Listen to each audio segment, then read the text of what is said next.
धुरंधर नाम के इस कालकूट विष ने मोमिनों के पृष्ठभागों को सुलगाकर पूरी कौम को ही जुगनुओं के झुंड में बदल दिया है।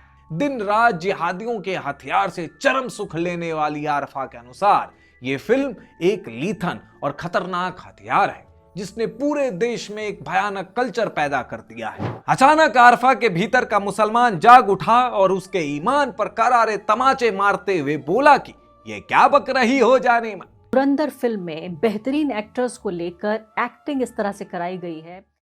इस देश की फिजाओं में आजकल जहर घुला हुआ है। यदि आप सोच रहे होंगे कि मैं प्रदूषण की बात कर रहा हूं तो आप एकदम गलत हैं। वायु प्रदूषण तो केवल फेफड़े सुलगाता है, लेकिन राइसिन और साइनाइड की टक्कर वाला ये नया जहर तो दीनी मोमिनों की तशरीफों पर आक्रमण कर रहा है। धुरंधर नाम के इस कालकूट विष ने मोमिनों के पृष्ठभागों को सुलगाकर पूरी कौम को ही जुगनुओं के झुंड में बदल दिया है। जहां मुल्क के गली कूचे पहले पाक दुआओं और सदाओं से रोशन हुआ करते थे, वहीं आजकल मोमिनों की सुलगती हुई तशरीफें उनका बिजली का बिल बचा रही है, बशर्ते उन्होंने कटिया ना फंसाई हो।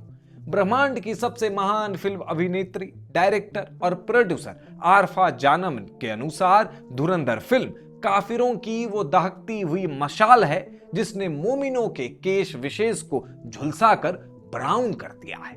दिन रात जिहादियों के हथियार से चरम सुख लेने वाली आरफा के अनुसार ये फिल्म एक लीथन और खतरनाक हथियार है जिसने पूरे देश में एक भयानक कल्चर पैदा कर दिया है, जिसमें मर्दवाद, जिसमें बहुसंख्यकवाद, जिसमें मुस्लिम विरोध, जिसमें पाकिस्तान विरोध। मर्दवाद, बहुसंख्यकवाद और मुस्लिम विरोध के इस जहरीले कॉकटेल को पीने का आरफा का कोई मन नहीं था, लेकिन कौम की खातिर वो शरीयत को ठेंगा दिखाकर बिना बुर्का पहने सिनेमा हॉल गई और पूरे 3.5 घंटे तक आदित्य धर के जहरीले हथियार का मजा लिया। आरफा बीबी ने फिल्म का फुल आनंद उठाया और उसे एक बेहतरीन सिनेमा भी बताया। धुरंधर फिल्म में बेहतरीन एक्टर्स को लेकर एक्टिंग इस तरह से कराई गई है, लेकिन घर पहुंचते ही उसके अंदर एक जोरदार धिक्कार उत्पन्न हुई। अचानक आरफा के भीतर का मुसलमान जाग उठा और उसके ईमान पर करारे तमाचे मारते हुए बोला कि ये क्या बक रही हो जाने में। सनीमा बेहतर भी है तो क्या हुआ, आखिर है तो काफिरों का ही।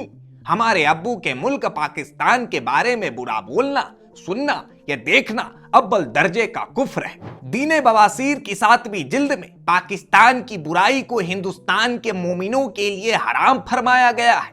इस प्रकार के कुफ्र करने वालों को शरीयत कैक्टस के गमले पर बिठाने की सजा का हुक्म फरमाती है। भीतर की इस्लामी धिक्कार ने आरफा को झकझोरा और उसने हैदर की तलवार हाथ में लेकर धुरंधर के परखच्चे उड़ा दी।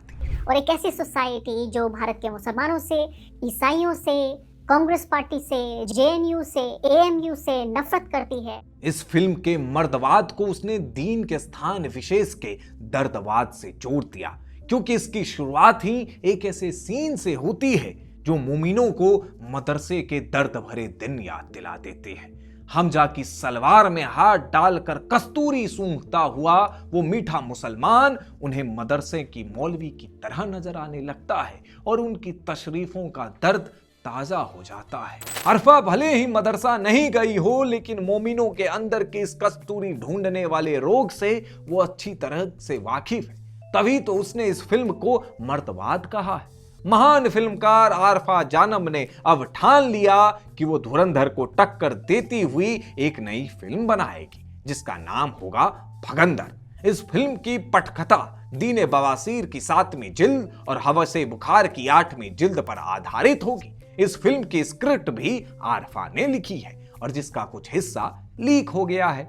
इस भगंदर फिल्म में अजीत डोभाल की जगह आरफा ने खुद को रखा है।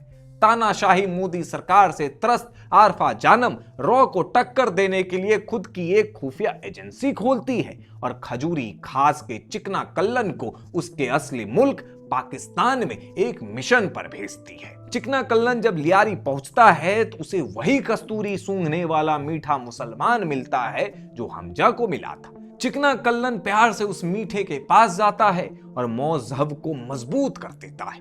मर्दबाद को बुरी तरह कुचलने के बाद चिकना कल्लन लड्डन कबाड़ी की दुकान में काम करने लगता है। लड्डन कबाड़ी उसे पूरे पाकिस्तान की सैर करवाता है।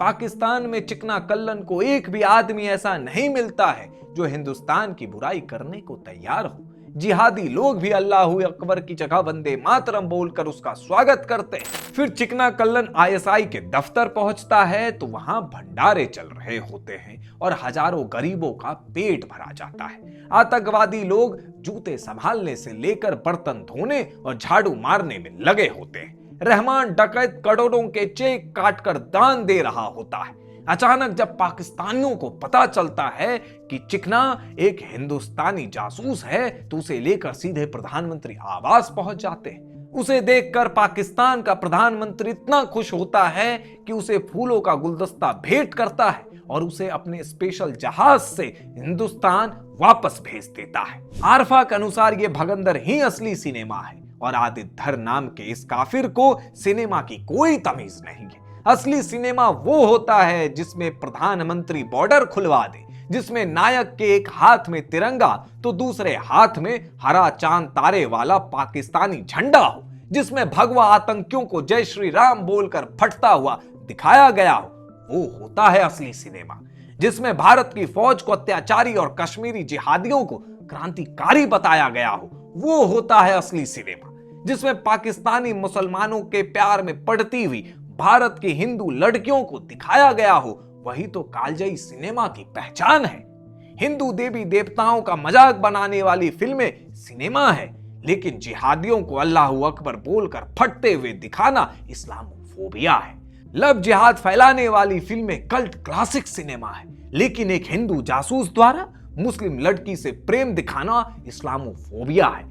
भारत में बैठकर, भारत का खाकर और भारत में पलकर दिन रात भारत की बर्बादी की दुआएं पढ़ना तो कूल है, लेकिन दुश्मन मुल्क के बारे में एक फिल्म बना देना इस्लामोफोबिया है। इसलिए इस देश के मोमिनों ने अब ठान लिया है कि वो काफिरों की धुरंधर नहीं देखेंगे, बल्कि आरफा की दीने बवासीर पर आधारित भगंदर फिल्म ही देखेंगे। और देखेंगे भी क्यों नहीं, आखिर वही तो उनका कौमी रोग है।